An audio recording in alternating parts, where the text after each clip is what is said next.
this was a well orchestrated event. There were well-trained anarchists. I mean, they were rappelling into the Capitol. It was like I said, it was well orchestrated. Obviously, I was awakened this morning by the FBI. The FBI is investigating thoroughly. I live just a half a block from the House office building, so they're covering the neighborhood. I gave them what I had on my security cameras, and so I think we're gonna get to the bottom of it. Regrettably, I think probably some people that support the president got involved as well. That and unfortunately, one young lady lost her life, and then I think there were 3 other deaths. So it was not good, not a good day for the country, and we've got to. I think it showed both sides. I will tell you this: we didn't hear any call for defunding the police on the House floor last night. Okay. I think everyone was very thankful that, obviously for our Capitol Police, many of them were injured. And certainly going forward, and this is unfortunate, but I think the Capitol is probably going to look like the White House as far as security going forward. That's going to restrict probably the grounds to folks who want to enjoy that campus. But it's the world we live in today, unfortunately. So obviously Homeland Security is already studying, how this happened. But like I said, the people out front, the people that broke through the barriers, they were well trained. Like I said, these are anarchists. They don't like members on either side, okay, of the aisle. They want to cause chaos, destroy the country, and they will use whatever vehicle that is available to them to do that. And unfortunately, it's, when you have these rallies and things like that, they can orchestrate through those the ability to do the damage that they did, and that's unfortunate. Well, I got to ask you, sir, because as you bring that up, a majority of the group, they were wearing Trump hats and Trump flags and Keep America Great. So this, I'm hearing more and more of more people saying that it could have been BLM or Antifa, and what, especially what Florida Representative Gates was saying on the floor. But sorry, I mean, you saw the photos as well. Yeah. Well, I've never been to a rally in Washington, and obviously, members were confined to the House grounds yesterday because of, the possibility that activities could occur. I was invited to go up and speak to certain groups, and I told them we can't leave the confines of the campus here.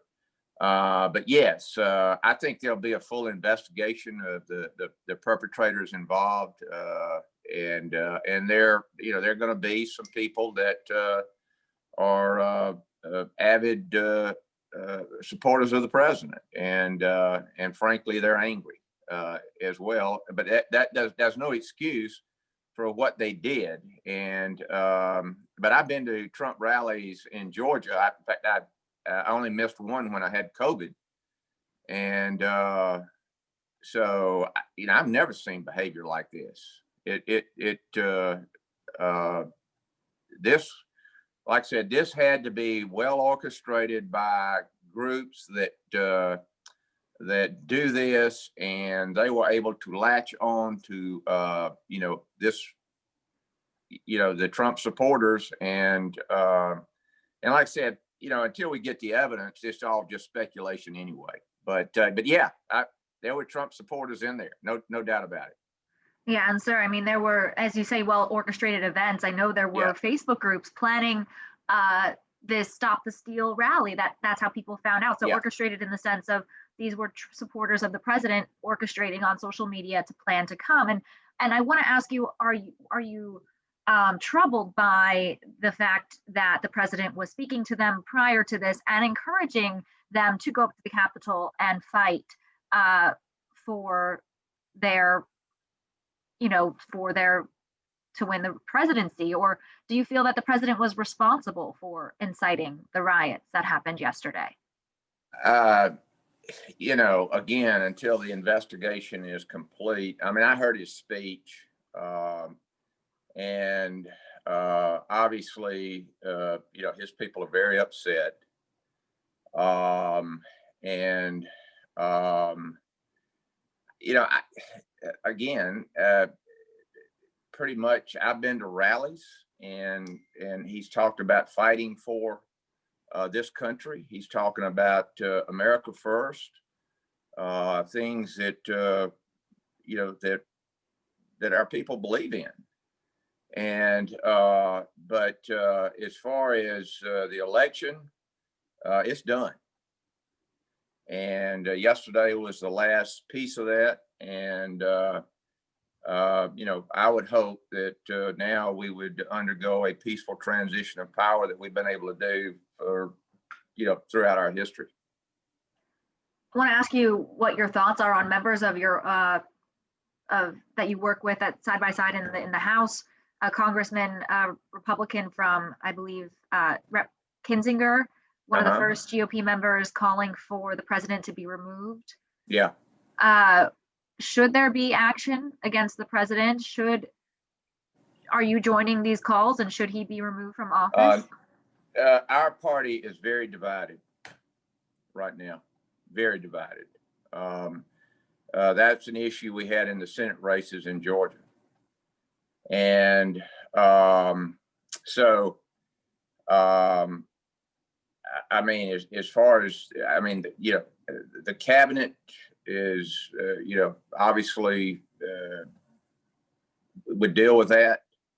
But like I said, I think that hopefully, the final electoral count yesterday, other than, we need to investigate election fraud in this country.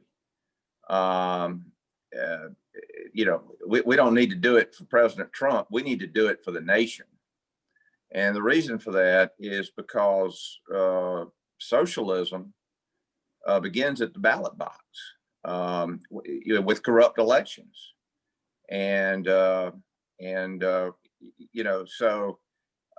we know that it's, I've talked to members of my colleagues that in a lot of states, fraud is just acceptable.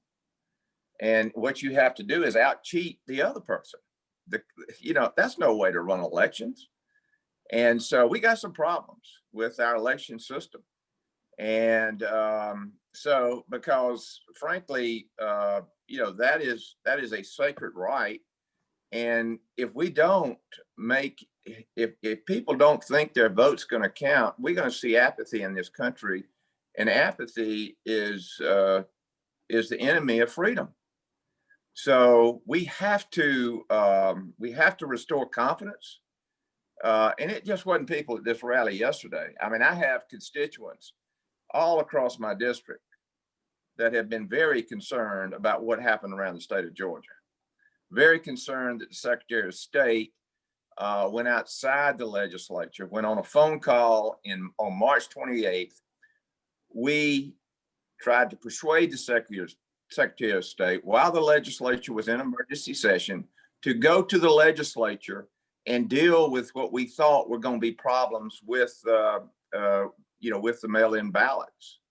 And he didn't do that.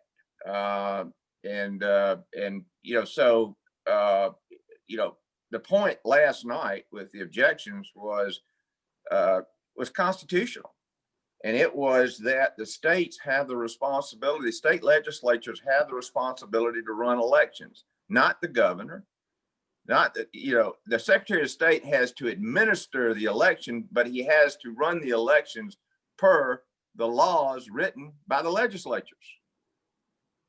And so we've got to restore that. And that thing got, that horse got out of the barn.